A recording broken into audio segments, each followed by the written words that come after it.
السلام علیکم ورحمت الله وبرکاتو.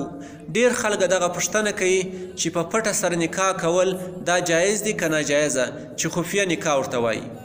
نو د دې په جواب کې علما کرام فرمایي چې دا په پټه سره نکاح کول د دې دوه صورتونه دي. یو صورت دا دی چې یو هلک او نجلۍ کړ په کړه ناست وي او په خپل مابین کې ایجاب و قبول وکړي، دغه نکاح فاسده ده، دا نکاح نه صحیح کیږي.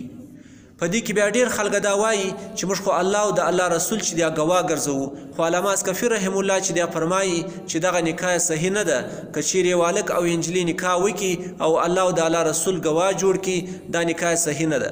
بلکې د الله د رسول د ګواه جوړولو په صورت کې د کفر خطره چې دغه سته، نو دا نکاح بیا صحیح نه ده او دغه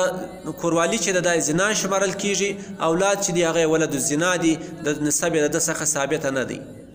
او دویم صورت چې بیا دی د خفیه نکاح یا د پټې نکاح دا دی چې یو زنانه د خپل پلار د اجازې بغیره په خپله کف وکړي، یعنی د داسې سړي سره چې هغه په رشته و، په منصب و، په مال و، په دولت، په دینداري کې د دوی د خاندان دپاره پیغور نه وي، د دارنګه سړي سره په خپله رضا سره نکاح وکړي، د پلار یې خوښه نه وي خو ګواهان موجوده وي په نکاح کې، نو دغه نکاح چې ده د شریعت د رویې څخه جایزه ده، خو اخلاقاً دا ښه کار نه دی چې دا رنګه نکاح وکړي. ولې په تجربه سره دا ثابته ده چې دغه نکاح بیا در ډېره ټیمه پورې چې د هغه مخ ته نه ځي، دا مازې په جذباتو کې سوی وي.